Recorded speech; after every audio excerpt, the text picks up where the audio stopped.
Paul here from EMD Motorsport.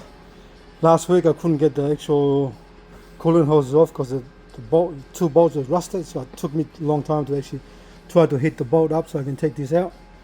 So look at the water pump. This is the water pump, is already leaking, as you see there. Water pump is already leaking down at the bottom on the side there.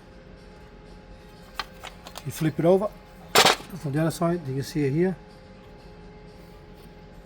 Leaking already from there. So we don't need, so I'm going to need water pump. I'm going to put the metal impeller pump. That's plastic, so I'm going to put the metal impeller. This is the one, so we're going to, the welder is going to pick it up to weld. So they're going to weld the pipe.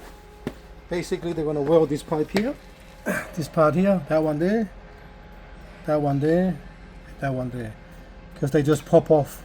It's a common problem on a 996 turbo and 996 GT3.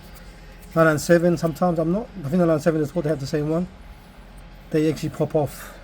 It's just a really one of those bad design from factory, and then over time they play up.